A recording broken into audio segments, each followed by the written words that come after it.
Hey everyone, it is Sleepy Reader, aka Damien, maybe aka Cranky Reader, Grumpy Reader. This is going to be my comic book thoughts on the new comics I got on Wednesday, June 8th. So a little more than a week ago. I got 10 comics.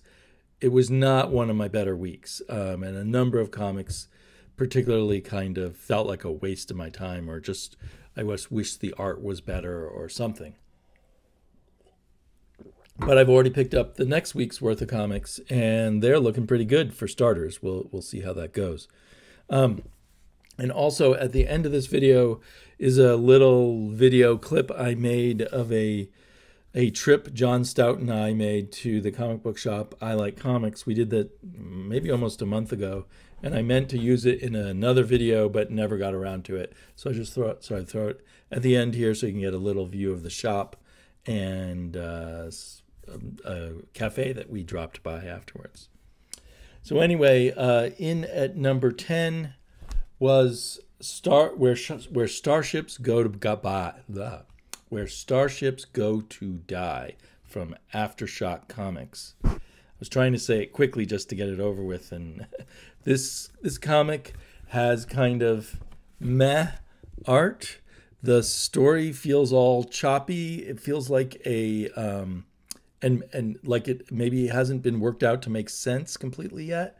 It feels like a movie pitch, a hastily put together movie pitch, you might say, with the cheapest artist they could find, or an artist paid such a small amount of money that he had to work quickly anyway, and colors that could have been better. Anyway, the whole thing could have been good. I mean, I put this on my pull list, but it's now off my pull list based on the description, because I thought it sounded like a cool science fiction story about one of Earth's first starships that somehow has crashed down at Point Nemo, which turns out to be a real part in the ocean. That comes up in another one of these comics too, which is amazing.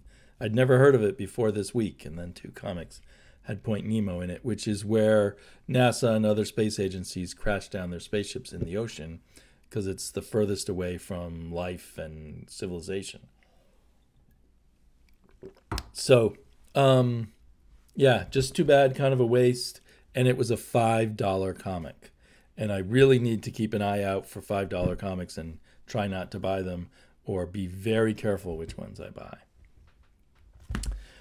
In at number 9 was Savage Avengers number 2. And this is really Savage Avengers Volume 2, number 2.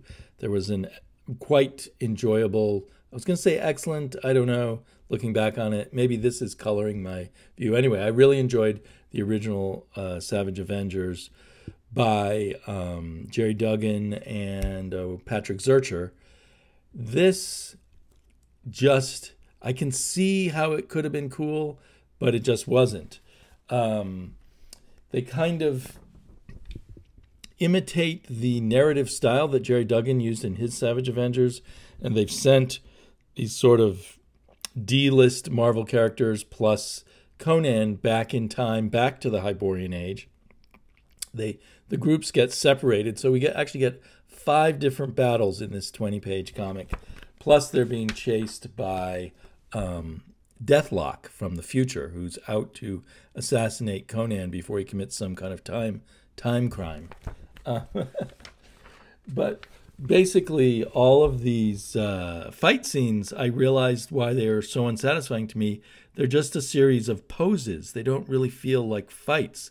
And since this whole comic is all about the action, couldn't they actually do some action rather than just show someone, leaping through the air with their sword, and then, you don't see the result or anything like that generally, or you can't tell what the result was because it's just a confusing panel. I feel like maybe the editors at Marvel don't have like standards about how action should be done the way they used to. I've paged through some old Conan comics to remind myself in case I was hallucinating it. But in those comics, you see sort of panel by panel what's happening. If you have a sword fight, then you see someone knock the sword out of the guy's hand, or you see Conan pick someone up and throw him over his shoulder, and you see where he lands afterwards. Just that kind of simple stuff does not happen in these fight scenes. And so to me, it's just like a fog, and it's not helped by the coloring. Maybe the coloring is trying to make it look more exciting, but I don't know. It's just so yeah. It's too bad because I would enjoy a series of cool fight scenes with these cool Marvel characters if it was done well. I think this carried over from some grumpiness from another week that I don't think I reviewed, but these Thor versus Hulk comics, which also don't deliver on the good fight scenes, even though the entire 5 or 6 issue series is all about Thor fighting the Hulk. Okay, getting a little hyper. In at number 8, I put this new comic from Ahoy Comics called Justice Warriors. And this was a little more entertaining than the other ones. Whoops. But it felt like kind of a semi-pro comedy comic, which was kind of like you go, yeah, that's kind of funny. But, you know, it just, I don't know, didn't click with me. It's in the future. There's mutants, there's cops, there's a domed city, kind of Judge Dreddy, kind of like a Judge Dredd inspired, I suppose. And so the cops, this lizard-like cops, amphibian kind of cops, buddy gets killed. His partner cop, and he gets a new partner who is a mutated pile of poop. I guess that would seem hilarious to some people. Somehow it just didn't tickle my fancy. So it was mildly amusing, and it might be a comic I would give a chance at a lower price. But this was another $5 comic. And so the art was okay, the script was okay, and I'm just staying away. In fact, I shouldn't have picked it up in the first place. I'd already said I was going to wait for trades on Ahoy Comics, but for some reason I couldn't resist. I just like trying out new comics, I guess. Another new comic I tried out from Mad Cave called Potions was interesting, and basically my conclusion here is it just wasn't for me. It seems like the beginning of a really decent young adult graphic novel, the kind that I've picked up at the library and read with my daughter in the past. I'm running out of light, I think. Maybe that will help. So it was, did a good job of setting up the main characters and the situation, and then a final page where they end up going to another world, and that changes everything and sets up the adventure. So it was a well-done comic. So good job, Mad Cave, but I feel like it would be great for, I don't know, a 13-year-old or something. There are some young adult comics that I enjoy, but this just wasn't enough for me. So it was an interesting thing to try for a new issue, but not something I'll continue with. I had put that at number 7. At number 6, I put Archer and Armstrong. I enjoyed this is Archer and Armstrong Forever, issue 2. I found issue 1 very funny, and I was very interested. This was still quite funny. It still had the problem I have with the art, which is it's just kind of perfunctory art, I suppose, professional, but not special, if you will, and maybe, drawn in hopes that the colorist will do some really fantastic work, but the colorist just does kind of okay work. And it just felt, the reason why maybe I didn't enjoy it as much as issue 1 is once you got the pattern of the story, it just felt kind of predictable. It was funny and amusing, and I'm continuing with Archer and Armstrong Forever. I want to see where it goes. I particularly wish that Armstrong was the older character was drawn with more verve and humor, because he's supposed to, well, they're both humorous characters in different ways, but he's supposed to be kind of this big, fat, drunken slob, and he just doesn't have that demeanor in here. I do like the whole vibe that Archer wants to make sure that Armstrong stays immortal, and Armstrong's fine if he's finally mortal. He's lived 20,000 years or whatever, and he's okay if this is the end of the run for him. So that's the main plot of this issue. They're trying to find some place where somehow Armstrong could become immortal again. Now, if it can work for Armstrong, does Archer want to become immortal too? I don't know if they're going to explore that at all. Another case where the cover art is way more impressive than the interior art. Then, where the art on the cover matches the art on the inside, I really, really enjoy the art on Frankenrocker and the Jailbait Punks. It's just a visually really well done punk underground feeling comic, and it's a lot of silly fun. And I put it at number 5. I didn't put it higher, maybe because the the essential storyline where they're recruited to fight these reptile aliens by something called the Gray Men was just so silly and so sort of on a childlike level that I wish there was a little more to it. But I still really enjoy the art, and I'll pick up every issue of Frankenrocker that they've got. And I need to remember the name of this artist. What is Cal? I think he might be. I don't know. Is it a Polish name? Kawask? I can't pronounce it. Luxes Kowalsk. Anyway, great artist. I think I'm following him on Twitter now, and I want to make sure to get more comics drawn by him. And I love these in-your-face bright colors too. It goes perfectly with the art and with the theme, the crazy theme of the comic. And I do think like the characters of the members of the band are also kind of fun and fairly well delineated. It's just the situation they've been put in is so simple, I guess. It's so simple that it doesn't feel like it can quite carry a comic book. I don't know. Maybe they can take these characters and put them in other situations that might become even more fun. Okay, in at number 4, a Marvel comic book.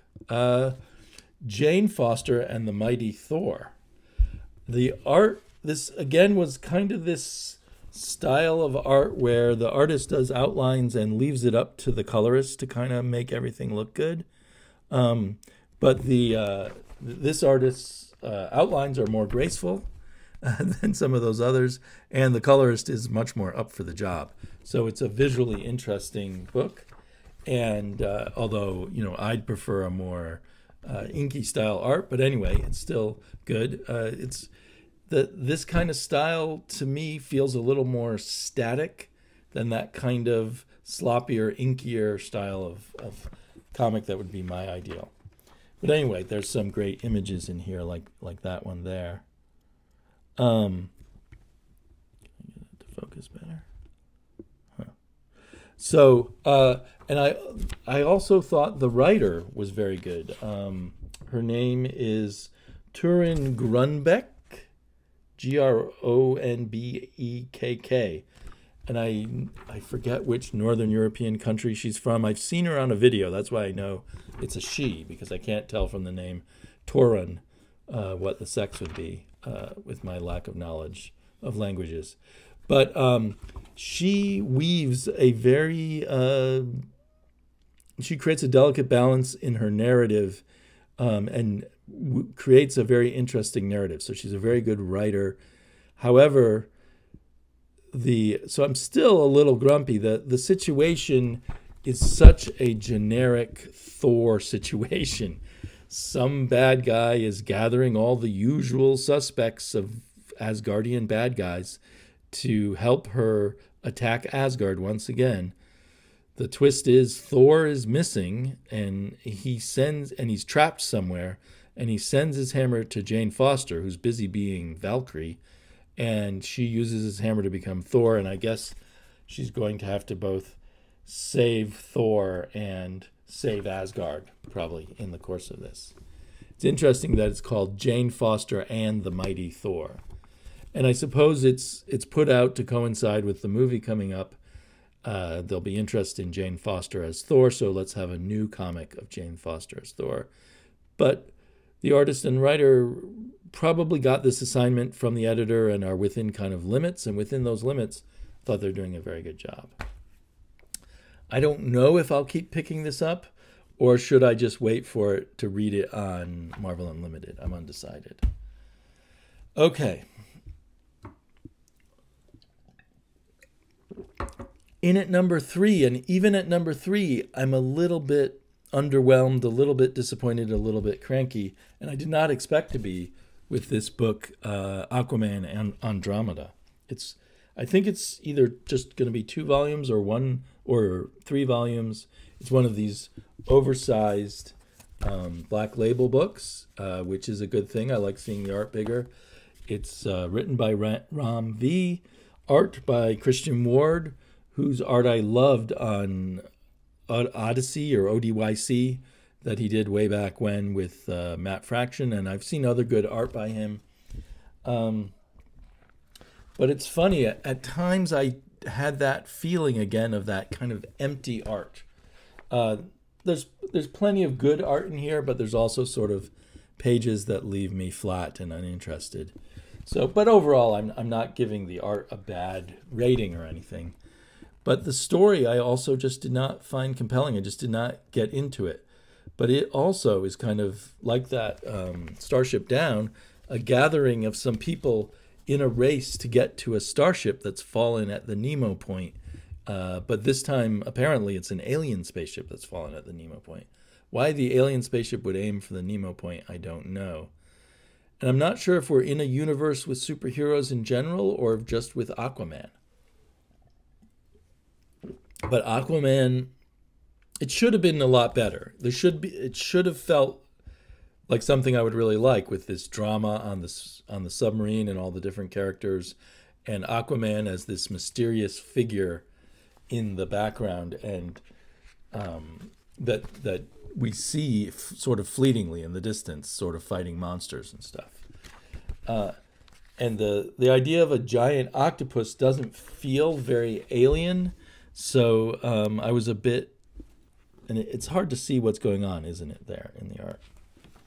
Anyway, so I think I had really high expectations for this. It's still a pretty good comic, but it doesn't have that swing that I expected from Ram V. The characters don't quite come alive yet, despite all, it's 48 pages long. I'll stick with it till the end. But yeah, just somehow I wanted something more there. It's really weird that there's 2 comics with almost that same plot in 1 week. Okay, so really the top 2, so Andromeda was number 3, Twig is number 2. It's only the top 2 that I really enjoyed fully. Twig, I'd already realized from issue 1, is a children's book. And even though I said I don't want to read Potions because it's like a young adult book, for whatever reason, this is a children's book that I can get behind. And the art is just stunningly fantastic and wonderful. And it's kind of, it's not a very complicated story so far.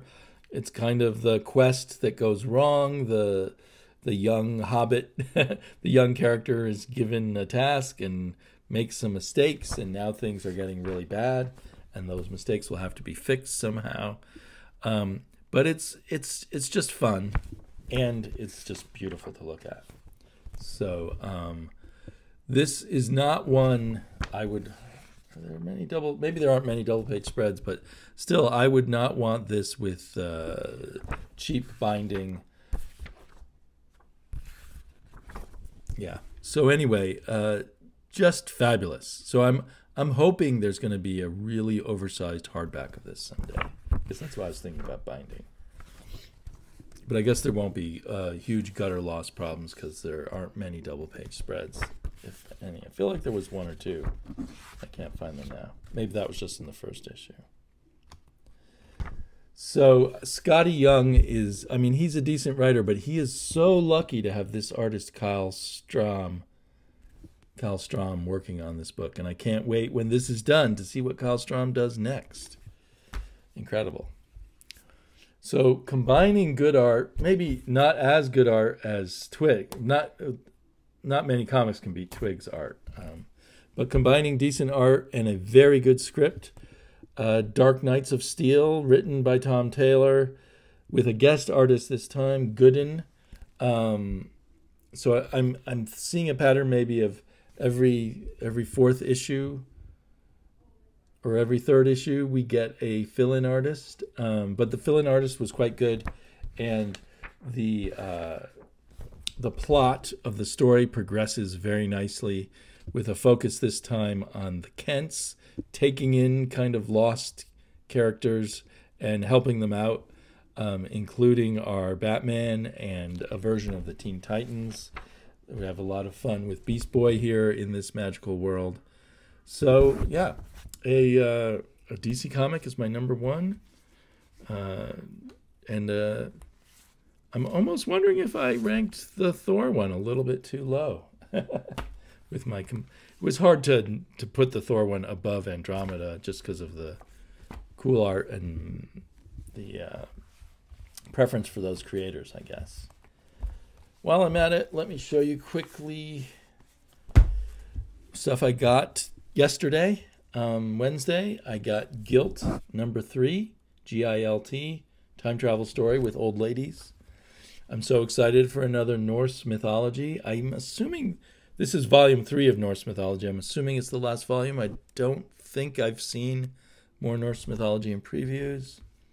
Thought I'd try another Image #1, mostly because it's Interiors by Jay Lee. I thought I'd give that a try. Haven't heard what this one's about. Seven Sons. Part 1, it says. I wonder how many parts there are. Anyway, just a quick flip through. It looks really cool. It feels like Jay Lee has not done Interiors for nearly 10 years or so. I could be wrong on that, but it feels like a while since I've seen him do Interiors. I picked up issue 2 of Blind Alley, which is one of these slightly smaller books from Ira, I think. Wait, I thought it was Behemoth, actually, but I'm not seeing if it's Behemoth. Yeah, it is. It's a Behemoth book. And I'm suspecting it's a translation of a Spanish graphic novel. But anyway, I kind of enjoyed the first issue, and I was just curious where this was going. And then the one I'm most excited for this week, Albatross Exploding Funny Book. I hope that this is somehow very successful, because I love the idea of Eric Powell just playing with all his characters in sort of short form in an anthology book. It was $6, but it feels very thick. And of course, this is a truly singular indie creator, so I'm definitely willing to pay extra money for a creator like that. I really dug the first 2 issues of A Town Called Terror. I've just asked that to be put on my pull list. I haven't even flipped through this one, but the art still looks really cool. Nice horror from Steve Niles and Szymon Kudranski. And a total random pickup, Endangered. This is from Blood Moon Comics. Never heard of them. At the shop, I just flipped through it, and the art looked decent. Another science fiction story. I always like to give science fiction a chance. Nightmare Country #3. This book was growing on me with issue #2. They seem to always have a guest artist to do just a little interlude. And this time it's Francisco Francavilla, who's a favorite artist of mine, who we don't see enough of. I'm not sure why. Manor Black. I'd almost forgot that this was still ongoing. This is volume 2 of Manor Black, but it's really a continuation of, there were 4 issues of volume 1, and now there'll probably be 4 issues of volume 2. I wonder if they'll even wrap up the story here. Killlock, the Artisan Wraith, which I was struggling with a bit, but got better with issue 4 for me, with issue 3 for me, and this is issue 4. I'm assuming it's going to be 6 issues. And I loved Tales from Harrow County #1. So I'm super stoked that #2 is already out. Just open a page and it looks great. So, yeah, looks like a good week of reading. I think somewhere else behind me I have the new hardback from Jeff Lemire. I forget what it's called. So I've got a lot of good reading ahead of me. Hopefully I can find time to do that reading. So enjoy the little clip here at the end. Say hi to John Stout if you've never seen him before. We're still hoping he'll start a channel. I know he plans to. Great guy. I love hanging out with him. Here's a peek inside the comic book store I Like Comics. John Stout and I went there for a little jaunt to hunt some comics, have lunch, hang out, and have coffee. Kind of looks like a drunk person wandering around the store, but it's just me holding my cell phone. But it's a pretty cool store, quite large section of back issues at 50% off. A bit of a gimmick, but when you do take 50% off, the prices are very good. And I got quite a bit of comics here on this trip. There's their bathroom door. And then we're going to swing around to the other side of the store where all kinds of other goodies are stored, including the giant bank of 50-cent comics. I feel like I've gone through these 50-cent comics so many times. Maybe I've got all I wanted really from them. There's also $4 trades there. Lots of posters, lots of, boy, it really does feel like a drunk person out of focus. Lots of the vinyl pops, clothes, toys. And then towards the back, they have these short boxes full of long runs of comics that you can buy the whole thing together. Kids' costumes there. Some Treasury editions. And there's the boxes full of comics where you can buy a whole set of runs, like 100 Batmans. Things like that. This is where they have the black and white, old black and white magazines like Savage Sword of Conan. And in the display cases, I think are a lot of variant covers and CGC stuff. And then they have a lot of these artist editions, and I actually bought one over there. Here's John's Batmobile. John is a big Batman fan, and he shared something with us. Woohoo, John's got his statue. First appearance of John Stout on the Sleepy Reader channel with an amazing stat. Look at that cape. That was awesome. This is from Batman Black and White, Lee Bermejo design. And it's starting to rain. Yay! Just in case we forgot where we live. Behind us, so. But we are both in the picture right now. Oh, okay. I'm filming okay. a test video. Cheers. Oh, okay. Cheers.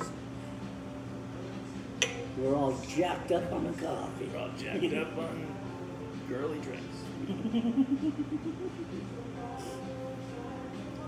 That's good. Not too sweet. This is really good tea. And John snagged a print that they had for sale at the cafe of a vampire, Nosferatu, to add to his vampire collection down in his Bat Vampire Cave.